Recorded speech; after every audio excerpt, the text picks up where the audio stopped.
This is Duke University.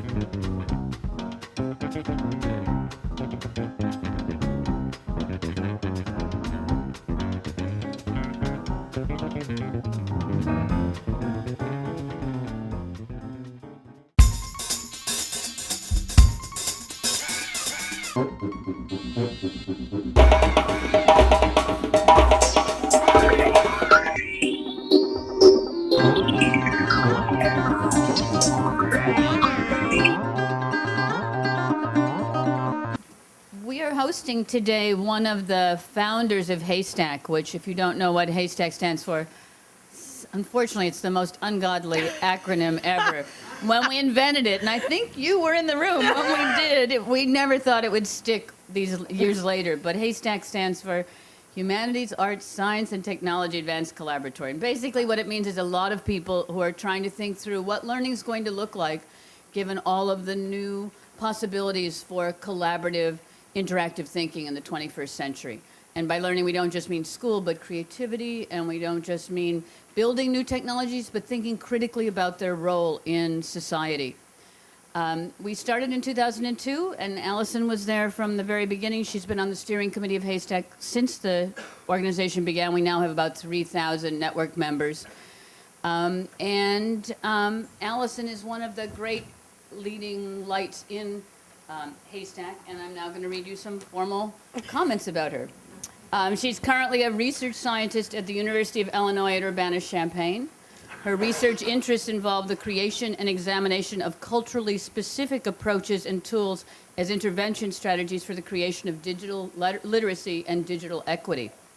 She's co-director of the Seedbed Initiative for Trans-Domain Creativity. That's another mouthful. As good as HASTAC. Yeah. Where she explored the feasibility of using technology to create self-sustained interdisciplinary communities of collaborations involving, guess what? Artists, humanists, social scientists, and technologists from around the world. She has researched, written, and presented on the digital divide and digital equity issues.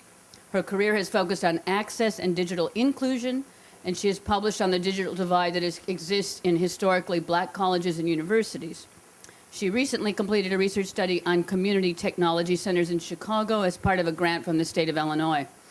And she received her PhD in mass media from Michigan State University, where I also began my career, although we didn't know each other at that time. She's going to be speaking to us today for about 30 minutes, and then would love to engage questions. And if I may just speak personally here, she's our first HASTAC Distinguished Scholar in Residence. She'll be here for 10 days. I know she would be willing to chat with people who have follow-up questions. She's one of the most informed people in the country, especially on issues of digital divide and digital access. And if I may say so, just a great human being and a very good friend. So please join me in welcoming Allison Clark. Thank you, Kathy. Thank you, Kathy. Hi. Okay, this is going to be, I kind of call it performance art meets the academy, because lots of slides with statistical facts, although informative, can be boring. So I want to tell you a little bit about my journey and how I arrived here at the John Hope Franklin Center as a distinguished scholar in residence, and the project that I'm interested in pursuing. I'm at the beginning stages of this project at the Digital Access plus Literacy project, because access has been an issue in the African American community, coupled with the literacy factor. There are many studies on them separately, but not together. And even the beginning stages of digital divide research was primarily focused on physical access. So what the goal of this project and the phase one is talking to African American teenagers specifically and giving a voice to the voiceless. And so I also, let me stop and thank my cartoonist, my illustrator, Damian Duffy, who is a graduate student at University of Illinois in the Graduate Studies Library and Information Science program. So his passion is comics, and that's what his dissertation is going to be about. And he's even trying to convince his advisor to do his dissertation in graphic novel form. She's yielding a little. They're going back and forth on that. So, but giving a voice to the voiceless. So I really like how he has that text balloon, giving them a voice, because many times, you know, to be frank, I'm the only one in the room. And so I feel like I lead two lives because I function in the academy, but I live in the African American community, and so those are my roots, having grown up in Florida, in a beautiful town, but blacks live on one side of the tracks and white lives on the other side of the tracks still to this day. So when I go back and stay at Aunt Ethel's house, there is no internet connectivity. I'm functioning on my iPhone. And even, you know, the public library, which if you don't live there, and don't have a library card, they don't have wireless. They said they're going to get it now.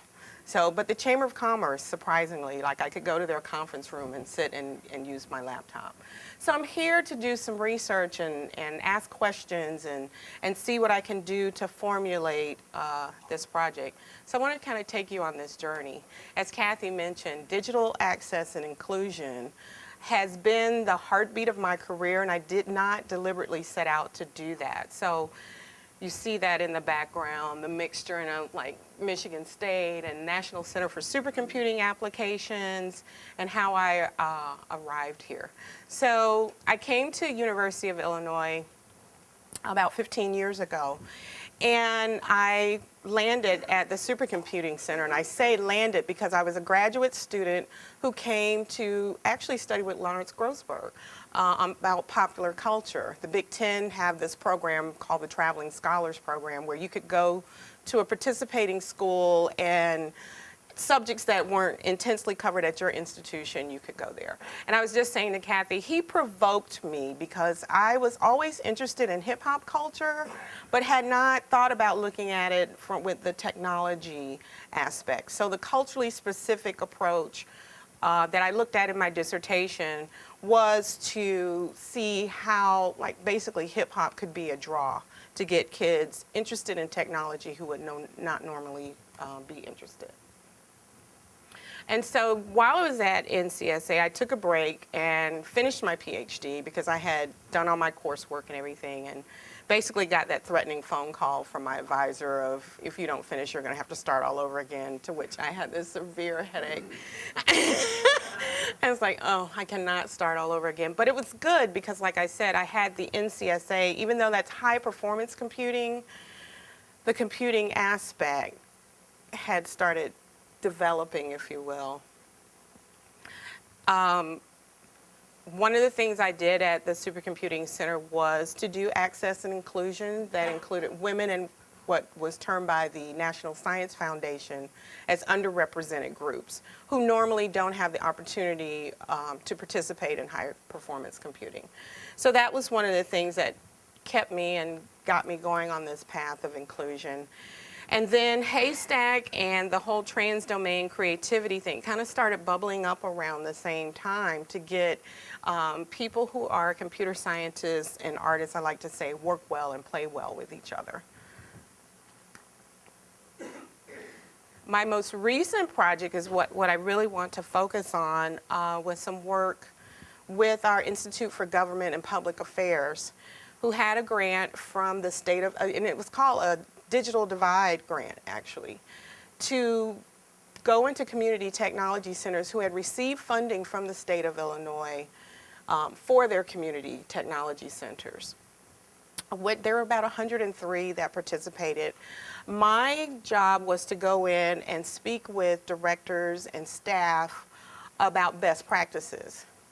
And basically that was, you know, how to run a budget, equipment, etc. But the interesting thing that I eked out of that was not the formal research is what I want to talk about. But let me talk about digital divide.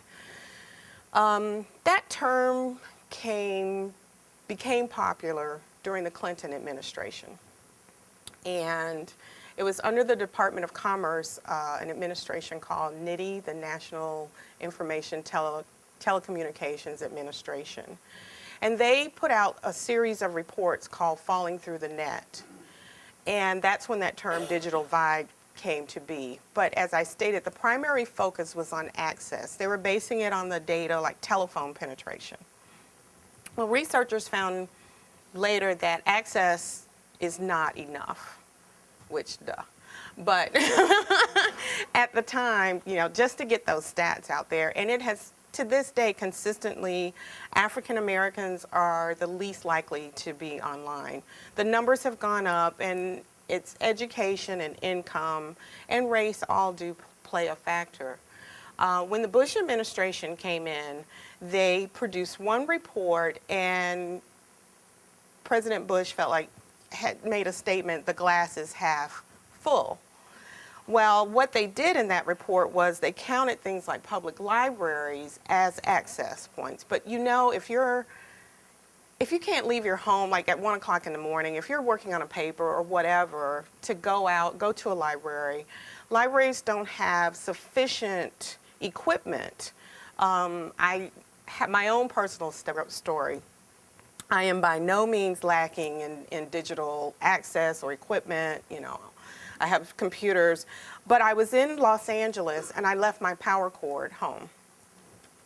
And so I had to go to the public library to use and that was a good eye-awakening experience for me because I was in line with the homeless people, the disenfranchised, where you get 15 minutes on a terminal.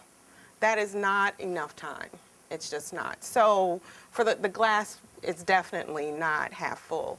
And under the Bush administration, and let me just, well, I am political, but I'm not trying to spin this into a political debate or argument. These are the facts as to what happened. Under that administration, any effort for broadband to spread it just stopped. And I remember Michael Powell had made a comment, who was Colin Powell's son, who was over the FCC at the time. Well, everybody wants to drive a Mercedes, or it'd be nice to have a Mercedes, but not everybody's going to have one. And internet connectivity is like a bus pass. It is not, in my opinion, like having a Mercedes. So this project, I was doing it around the time of MacArthur's announcement of who had won so it's a contrast for me because when I was out in the field and talking to people and finding things out, like now if you want to apply for a job, even at somewhere like Home Depot, you need an email address. And people come into the center who don't have email addresses, or not just that, not even the so-called disenfranchised, but with the economy the way it is, foot traffic had increased in every one of the CTCs that I went to. People were trying to brush up on their job skills. There are like Microsoft training, so you can have that certification. You can have that on your resume. People who were this was surprising to me, coming out of the workforce. So let's say an administrative assistant at a university who has a computer on her desk, but didn't have one at home. So there's a disconnect. Or, I'm jumping ahead a little, but the broadband initiative, the stimulus package, the University of Illinois, the city of Champaign, Urbana, have partnered together to put in a grant proposal. So there were a series of meetings around town to educate the community on the need for this to happen. And the beauty of this project is I call it the last shall be first. So the poorest in the community are the ones who have to get the broadband connectivity under the stimulus packet first. And there were people from the telecoms who were actively protesting against it, surprise.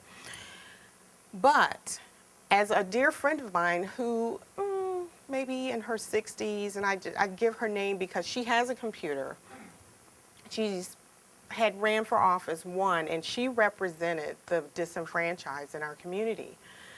But having the conversation with her, it didn't click for her until I compared it to having pen and pencil for our children. When you put it, our kids, if you're not going to use it, make sure that you have that plug in your home, just like electricity, for your children. And then it clicked for her because she thought about her granddaughter. She pays for her granddaughter's cell phone bill. And she's like, oh. And she said, you know, I have friends who are educated, but they don't understand this and they don't get this. And so that started making me want to delve even deeper into this. Even with kids who have to do their homework. And now parents are communicating with teachers via email. Well, what if your mom and dad, you don't have a computer in the home? What then? So these are just some of the, from the Pew Research Institute. I love them. They just did a study, and this kind of gives you an idea of who's online and who's not.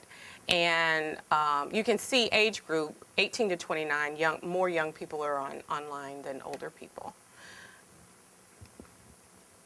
And this is the breakdown according to income. And notice, look at the rural, 65%. And the broadband stimulus package, so there was money that went through NITI and there's money that went through the Department of Agriculture for the rural areas. Because Illinois, you know, you have Chicago, Champaign, Bloomington, and then, you know, most of the state is rural. And so this is basically the breakdown. To overview, like I said, a lot of young people are online. The higher your education, the more likely you are going to have higher income. Parents who, with children in the household, you know, use it more so than those that don't. And so I have all these, you know, all this came at me, and it's like, okay, I'm at a crossroads with my research. Like I said, I looked at hip-hop and African-American males. And then HASTAC and NCSA and the research project that I just completed. It's like, how can I pull this all together, my experiences, and actually do a research project around this topic? And another reason, why is this interesting? Well, you know, there's a book called The World is Flat, where it basically demonstrates how other countries, because of a series of incidents where technology converged and the price came down, a couple of the providers went bankrupt, and so you have India and China who were able to build their economy and their people. So now the foreign nationals are coming to the United States, and they're not staying. They're going home to build their own country. And as you can see, where we rank math and science in the world, you know, we're 23, we're 16 out of 29. And so in the past, when we were able to send someone to the moon, that's because we were the innovators and we weren't ranked this low. Now, Japan has one of the best educational systems in the world, and they have the best, almost the best broadband in the world. So where does that leave us? And my contention is we need to invest in our own. You can see the dropout rates in our country. It's not a pretty picture. And as I had mentioned, the broadband stimulus package. So there's language in the bill or in the proposals that refer to vulnerable populations. So that gives the leeway to wire the poorest areas in your city.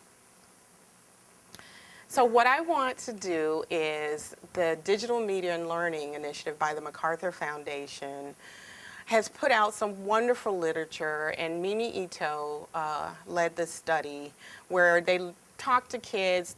I mean, she had, I don't know how many researchers working with her over a 3-year period to see what kids were doing, like with cell phones and video games and et cetera. And so what I did, just an informal survey, my godson is 19 years old, and I asked him to talk to his friends, and so it was really cute the way he did it, because he didn't know, he kind of stratified the survey, because he said, well, I talked to some elementary school and middle school and high school and early college, all African American, most had connectivity in the home, some were from different schools. And the two main things that stood out to me is, this was eye-opening for me. A lot of kids don't feel they need a computer. If they have a smartphone, That's all they need. I said, what about email? A teacher, maybe someone we haven't talked to in a long, it's like writing a letter to your aunt. You know, it's the, as opposed, it's like, but they text. They text. And I said, and his brother, William, who is 17, isn't a chatty fellow, but I said, oh, well, he says, no, because if you're trying to talk to a girl and you don't really have the words, well, you can text because you have more time to think. I was like, oh, so texting is enabling the courtship process. And so I said, well, what about, you know, if you have to do a paper, or he says, you know, well, we'll do that. But if the teacher doesn't ask us to write a paper, to type it, then we're going to write it by hand. And I said, well, what about doing your research, you know, like going out? And he says, well, they're so busy teaching to the test because Florida has that FSTAT. Like, if you don't pass that test, you don't graduate. I was going to say something, Brother Jeb, but I won't go there. And so the teachers are so busy teaching to the test that they don't really have time to sit down and give you the computer skills. And then when you get to a college, you're expected to know this already. So where do they go to learn? Where do they get these skills from? And it's not by osmosis. So what I want to do is use a culturally specific approach, like the oral tradition of the African American community, the call and response, the griot from Africa, and kind of look into one thing out of that report, of the social practices in which media engagement is embedded. And so don't you love what Damien did? The remix culture, how to kind of take that, for instance, with hip hop, the technology in hip hop was vocational education, where Grandmaster Flash was a student there, and he took discarded pieces and created the whole turntablism with the two turntables. And Kool Herc was another one who would go out into the parks and take this.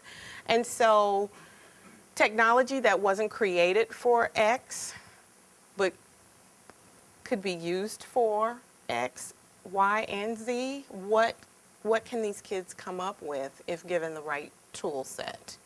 And so that's something that I want to look at and get their narratives and actually just kind of hang out, mess around with these groups of kids and see what they have to say.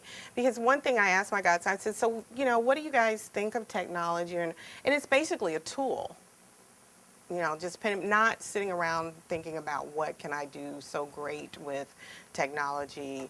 As you know, their main thing is video games, but the different ages, it varied. Like he told me, junior high kids, handhelds are still cool, but as you're older, not so much. The Wii game, you know, girls are more into it than guys. Guys like I think there's one called Smash Up or something like that. They like the fighting ones or the competitive ones. He said, although when you get with a girl that's competitive, like a boxing one, and I said, oh, because she can beat you in a virtual environment. And he's like, yeah. So I'm not saying that, you know, his survey was by any means scientific and all-inclusive, but he did, some of the stuff that he found is consistent with the national trends and with some of the work that in this digital media and learning project. So this is me hanging out with the kids and just finding out what they're into and what they're interested in. And the angle that I want to go down is the three things of play. You know, there's theories about play, and play is interactive and will make you come online and use it. Production, I'm more interested in what can provoke our kids to be producers and not just consumers, our consumer culture.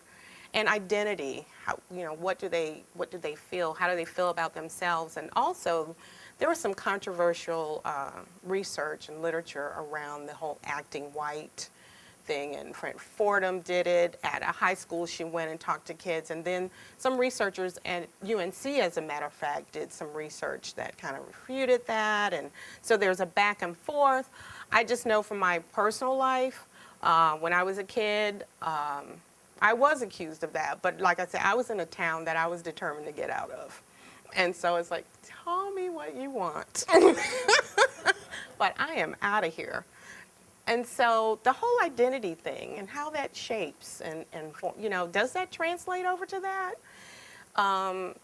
And even I remember President Obama mentioning something about that at the Democrat national speech when he said, you know, we need to be more creative. And so making this the norm and not the oh my God factor. I have a girlfriend who said I could tell this story because when this happened to her, she was like, oh my God, this is what Allison's talking about.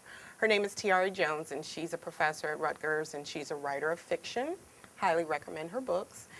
And she went to Bed-Stuy to get her hair done. She wears her hair natural, and she left her BlackBerry home. And this was her first time seeing this stylist, and she didn't have the address or any information. She just remembered the name of the shop. And so she stopped about 30 people. No one had a smartphone. And this wasn't the poorest of the poor. This was working class black folks. A lot of them had the pay-as-you-go phone, which does not have any internet access, could not call information. She even, like, they took her over to this house. There was a birthday party going on. They could offer her food, but they could not offer her, because they didn't have it at their house. And they even called across the street, hey, do you have internet?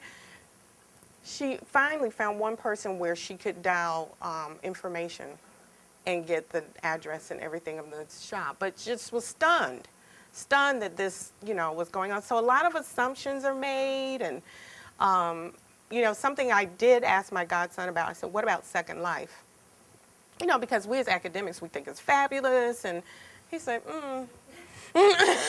not so much. And I was like, why? He said, because there's nothing to do once you get there. See, there's that play, that interactivity once again. So that's why it's like that, to me, is the hook. And so where do I go from here? And so I'm going to open up the floor for questions, comments, etc. Yes, sir. You need a microphone. Oh, you don't need a microphone? To get on the tape, okay. David Stein, and we run a number of programs where we've been providing computers and paying for internet access. And one of the real challenges has been the transiency of the families and the students we've been working with. And Clearwire doesn't always work, and if they keep moving, and then it becomes really hard. Have you addressed that at all before? I have not. So while I'm here, let's talk. Because that is an issue. And even, you know, as I said, with the broadband stimulus package, let's say we get it in my area. Just convincing people to come into their homes, like, this is good for you and you need it, because this, what they're proposing, is faster than any commercial thing that's out there right now. I mean, you can download a full-length movie, you know, in a matter of minutes. And so, which we're not getting with the telecoms that we're paying for monthly. So, I mean, that's an issue, like, even with the people who aren't moving around, like, why should I let you come into my home and put this box on my house? And how much is this really going to cost me in the long run? And, you know, why should I believe you? Then we also ran into some philosophical objections and religious objections to internet access, where families don't know what their kids are going to be doing on it. They don't feel that comfortable with it. Yes, yes. And so, particularly in the Latino community, there's been a lot of resistance we found. I'm glad you brought up the resistance thing, because one of the things I meant to speak on was, when I talk about digital literacy, I mean etiquette and proper use of the internet, responsible use. For instance, there are some teens in my life who are on Facebook, and not, you know, it's, in fact, I said, you know, if you want, you can unfriend me. But let me just say, this is why you need to think about what you're saying on your Facebook page. And even colleges are now looking at what you say to even admit you. And, you know, ask Michael Phelps and Obama's speechwriter, you know, with the whole Hillary, the pictures. I mean, it was out there like that. And so to be cognizant of because you're broadcasting personally. And that's something else my godson Charlie said to me, that, you know, like the older kids are migrating from MySpace to Facebook. And I know there's been some articles about the ghettoization of MySpace and white flight and all of that. And these are not, you know, these are black teenagers who are migrating from MySpace to Facebook. And I said, why do you think that's so? Me personally, the design of me working with artists, I never liked the design of MySpace. It was just too much, too clunky. And I found Facebook to be clean. And he said, because the feed, you can get your word out there quickly to to your friends, what you're thinking, what's going on. And so really, he said, texting and Facebook was the way to get your word out there. And I was like, and I kept trying to, email? No, Facebook and texting. So I said, what about the kids who don't have a cell phone? If you're in 11th grade without any kind of cell phone, you're kind of ostracized. 11th grade, probably 8th. Right. So yeah, so it's responsible use, vital. Because they don't know. What you don't know. Anybody else? I work in the news office here at Duke, and one of the things that we've been watching as a trend is newspapers folding all across the country, Yes. television stations changing the way that they broadcast, and I think there's just an assumption that your print publication will then go online. And no one's even thinking about some of the populations that you're describing in terms of their access for Right. this. But just getting your news and getting kind of the general, especially, with the local newspapers that are closing, some of the watchdog role that they serve, holding Exactly. people accountable and whatnot is disappearing as they fold. Mm-hmm. But if they're going online, that kind of compromises this entire, access question that you're discussing. Exactly. Do you have any thoughts about kind of the responsibility and the role that, news organizations, public service organizations should take into account when they are thinking about how are we going to survive in this next realm? This is an interesting time. It's almost like the printing press coming in and disrupting things. And so major newspapers are folding. That's a tough question because I know, let's say, like my aunt who's 87, she enjoys her newspaper. Like she gets the paper and even the touch, the feel, so what's above the fold and how do you do that online? And I don't know. But that is a problem. But, as I stated earlier, not just the news, but a job application. I mean, to get a job at Walmart or Home Depot and not have an email address, or even the embarrassment factor of people not wanting to, because I'm supposed to have this. One of the community technology centers I went to, they said they had a lot of people who would come in with a laptop they hadn't even taken out of the packaging. And I said, and they would say, help me with this. And I said, well, why do you think they got them? They said, because they knew they were supposed to. They knew they needed one, but they didn't know what to do. And they were afraid they were going to break it. And so my contention is with the broadband stimulus, there needs to be neighborhood computing. There has to be, because where do you go? And then most of the places I went to do my research, I had assumed, okay, I'm going to talk to the staff.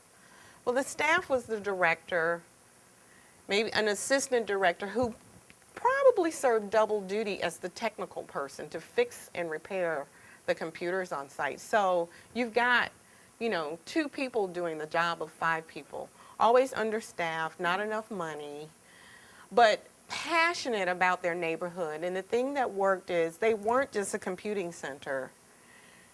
It was embedded in other services in the neighborhood. And that's what got people to come in. And they said on graduation day, some of the biggest things that filled their hearts was like when a person got an email address and actually figured out and learned how to do an attachment, or, just things that we take for granted. And one of my favorite stories, it's kind of cute, but it's sad as well was the story of the grandmother who her granddaughter came in and she had the mouse.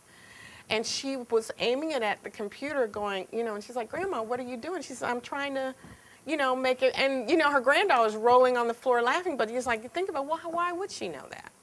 And another friend of mine said, she may be onto something there, because the ergonomic thing of just clicking and, pointing. So just the basics that we take for granted, that I took for granted. So it's good for me to get out of my comfort zone and go to the public library and go into community technology centers and not be amongst the, digital privileged, if I could call it that, and see, because this is a population that will be voiceless if it's not addressed.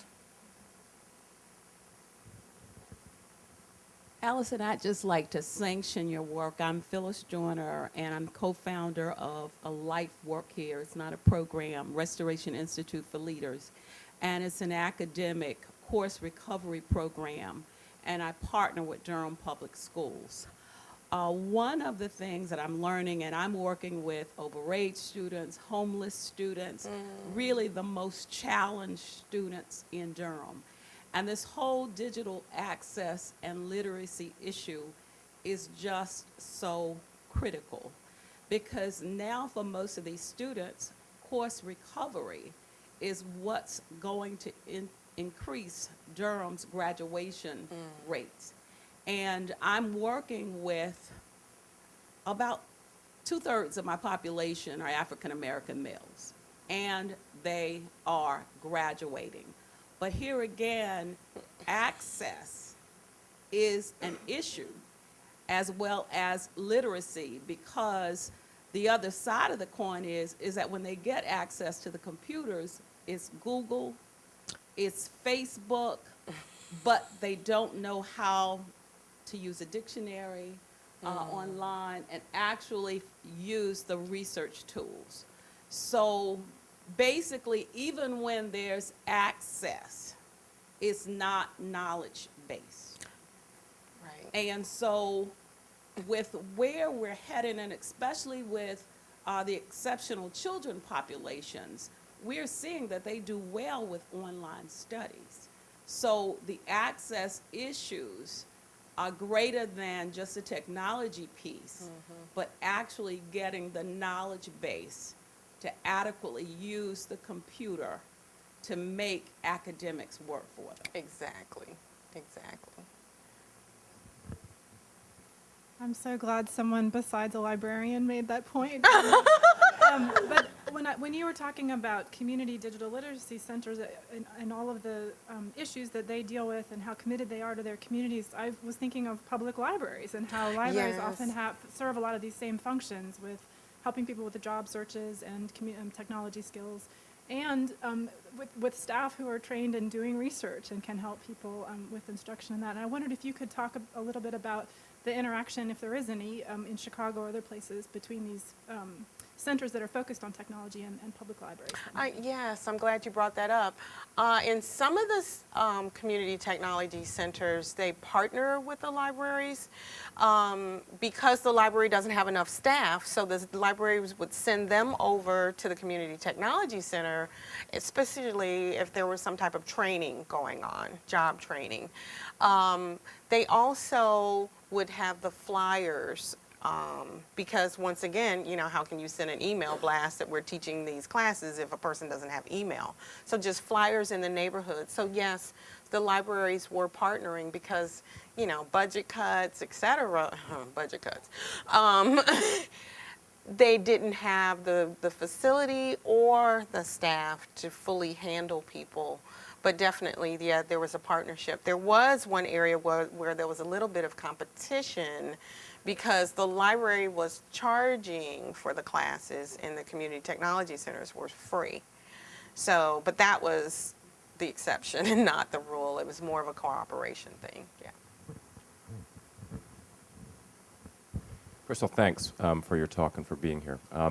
Could you talk a little bit about, the anecdote that you gave about helping someone understand the importance, if not for themselves, for young children of having access. I'd like to yes. follow up just thinking a little bit about what you have found and what thoughts you might have on the use of the internet for research and teaching children how to pursue even a small initial opening research homework assignment. And my sense is that it's complicated because if teachers, and I'm thinking now about, we have young children, our own young children, a lot of their homework is linked not just to receiving news about the homework, but its successful completion depends upon their being able to go and look at an encyclopedia site and learn about a protist or, some such thing. And I think that's a helpful thing. It helps them to pursue research, and it can be done. We're fortunate that we do have library access, but children who don't have library access and can find information on the internet could pursue the same research. Right. So that's a productive thing. But the downside is that if the successful completion of homework depends upon access, then you're reinforcing a divide and accentuating it. And so it leaves you with the paradox of, do you think that specifically within underprivileged non-network communities, schools should be building into their educational models the use of the internet for research, or should they not be, precisely because it's going to privilege the handful who have access? I'm just very curious about what your thoughts are on using not just play but research. Right. Yeah, for young kids, first, second, third, fourth, fifth grade up. Yeah. Right. And when I use the term play, it's more the interactivity. You know how a spoonful of sugar kind of thing to get them interested. Like Phyllis was saying, they know how to do Facebook and everything, but actually going out and doing research. In a perfect world, everybody would have it in their homes, but I think the schools could play a vital role as far as being community technology centers in their own neighborhood. After school programs, and I keep wanting to steer my research towards teenagers, but it's like the teenagers and then that close to retirement and retirement crowd that kept cropping up. And as I say, that wasn't the purpose of my research. I was supposed to be going in looking at best practices, but then once I got in and saw the disparity.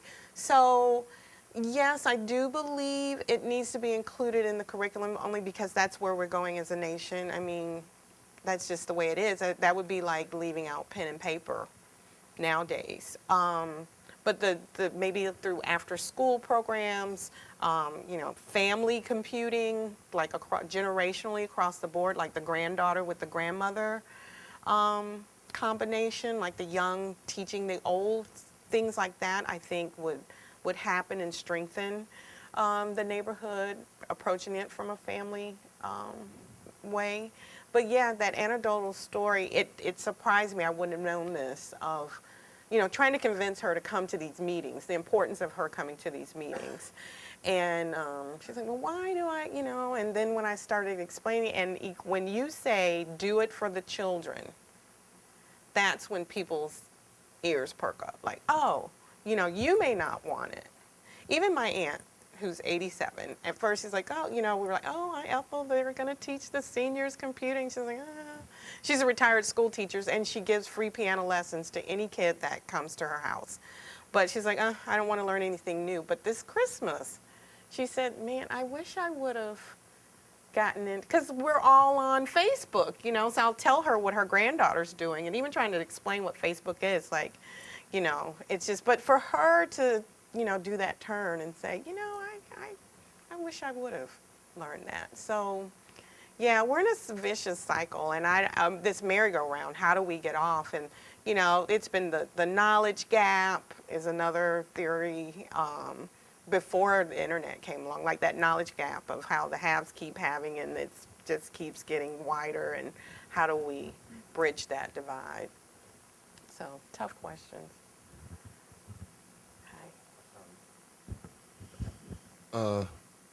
You just mentioned, before the technology divide, there were other issues that were highlighted as the reasons for disparities in education between different disenfranchised populations and the majority population. Are there any pedagogical or curricular changes you would like to see implemented in concert with this technologization of disenfranchised communities?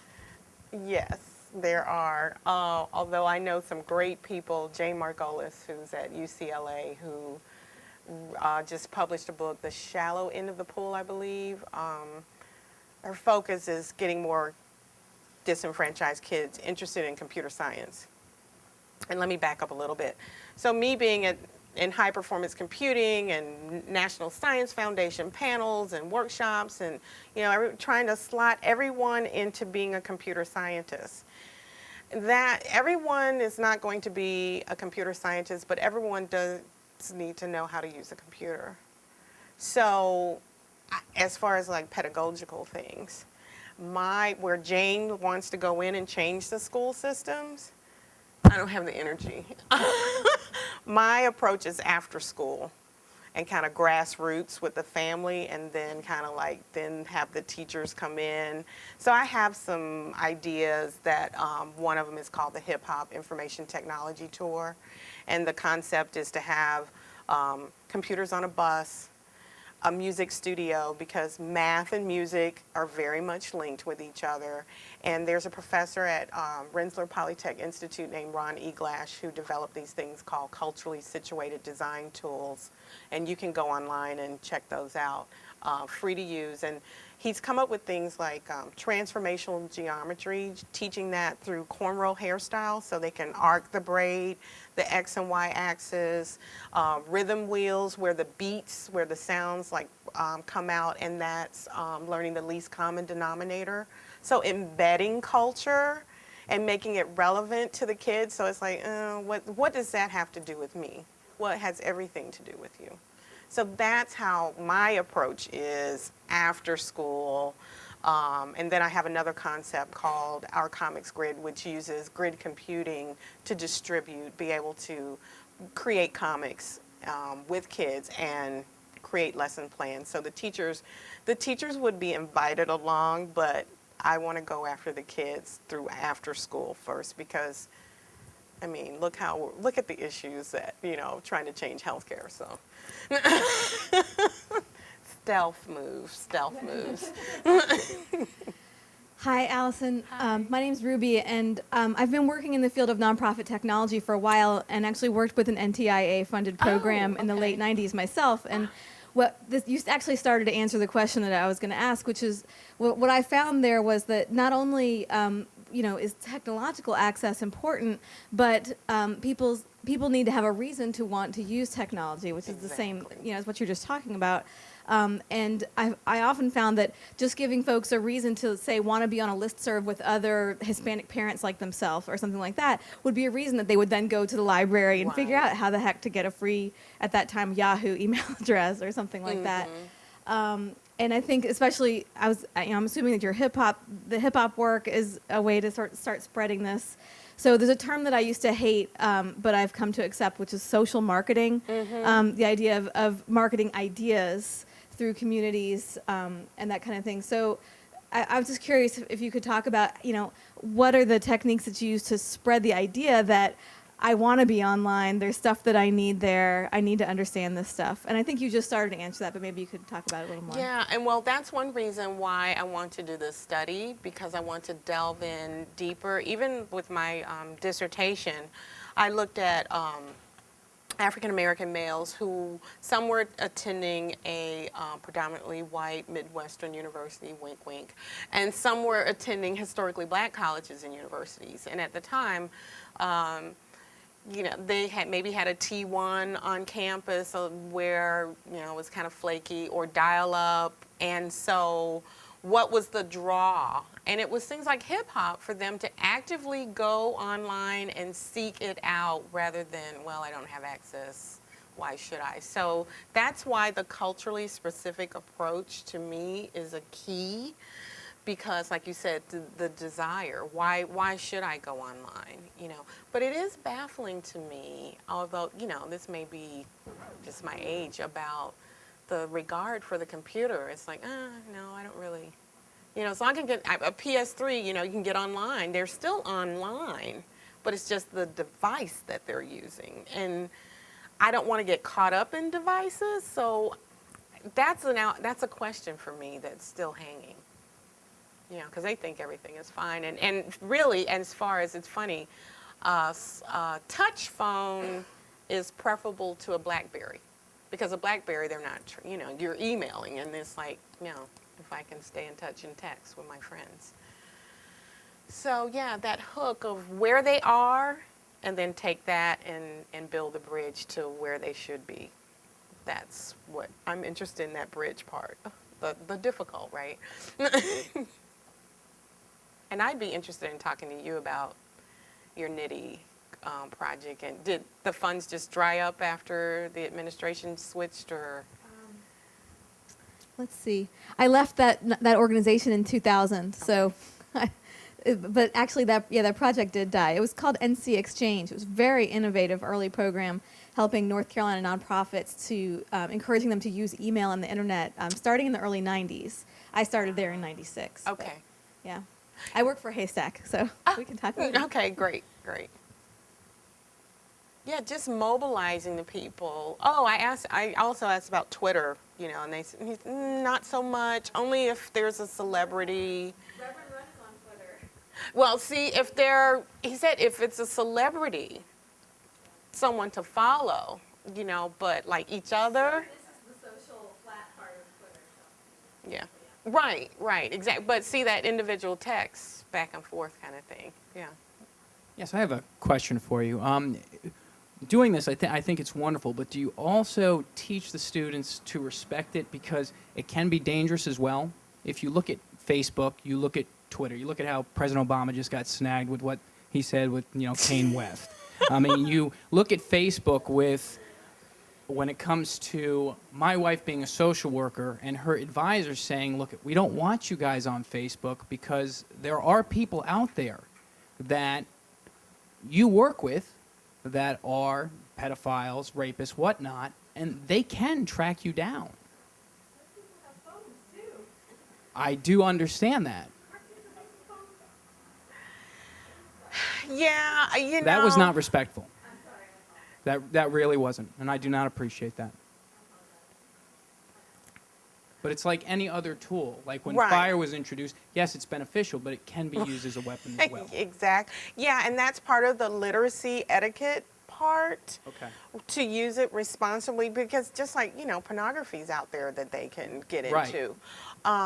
So yeah, just like getting a driver's license and driving a car, there's a responsibility factor there, which they're not going to learn through osmosis, you know, just like they're not really learning in the classroom because the teacher has to keep moving. So yes, that's very much a part of the dangers of the tool. So it's part of the literacy. And also how not to get distracted, because if you're trying to do research for homework, there's a lot of pop-up windows. You could click to this and get this video, or Tell me, but I have to make myself get on Facebook to you know, like do my, like, oh, I'm researching, and then it's like, oh, well, I'll take a break, and yeah, exactly. It's kind of like I look at it like the discipline. Like September 11th, I was writing my dissertation, and I wouldn't allow myself to go online because I would start going down these different tracks. So I would get up, I would write, and I remember going downstairs and listening to my voicemail. My friend was like, "Can you believe what's happening?" And I'm like, "What is she talking about?" And I go online, and the second plane had not hit yet.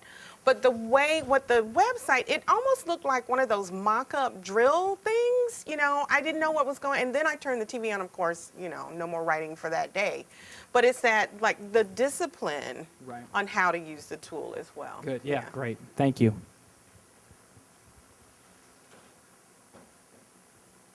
Anybody else? I'm thinking about ways to frame this, but I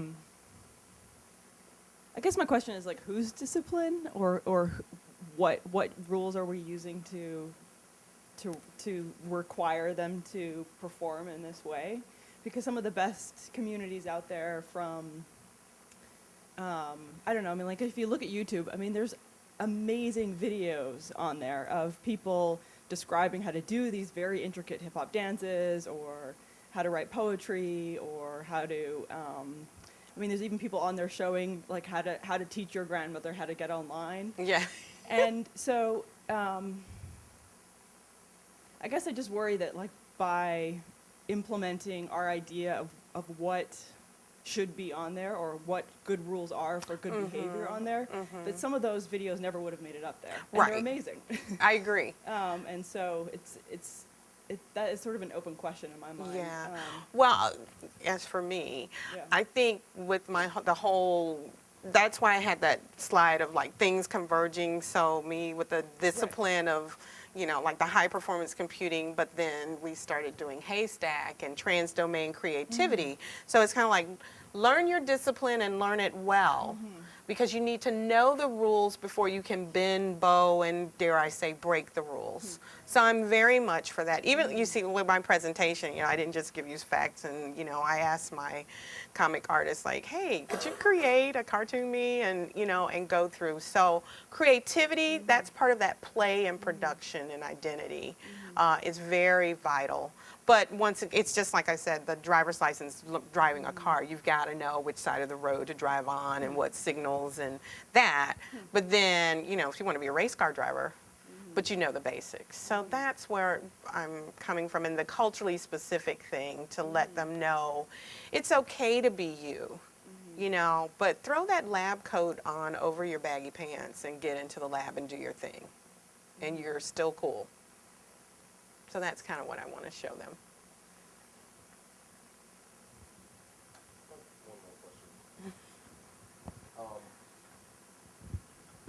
Government-sponsored broadband implementation, specifically in minority communities that have historically had high crime rates, has interesting civil liberties implications. Has anybody posited or logged any complaints or questions about the privacy or possible civil liberties implications of this project? Good question.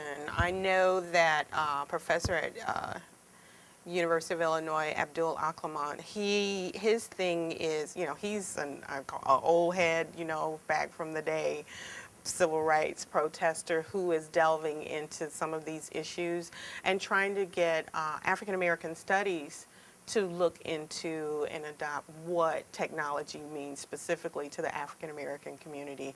So that's just starting to get some legs. And I don't even know if they've published anything around this, but that is definitely the thing that is being looked into now. Yeah. So, but I don't have any answers on it, but yeah. Probably, though, you don't need, this is a great question. Yeah. You don't need access yourself to still be surveilled. In other words, you don't have to have broadband coming into your house for you to be the subject of surveillance. from Exactly. broadband. So And that's one of the vulnerable- suspicions. Vulnerable without having access. Exactly. That's one of the And tragedies that's, or ironies of yeah, it. it's like the double-edged sword. I'm glad you said that because that did spark something. The whole, trying to convince people they need it, but like I said, the suspicion of, well, why do you want to put this? Because this will be a physical box on the outside of the house, just like a power meter or something. And it's like, why do you want to put that on my house? And just a suspicion. Even me working with Native American populations with, and why should they believe? It's like, you've done it to me before. Why should I believe you now? And it's just, what do you do? What do you do? But quite a few of these CTCs, one in particular that impressed me, bad neighborhood, and it was a ministry, and they said, we live amongst the people that we serve.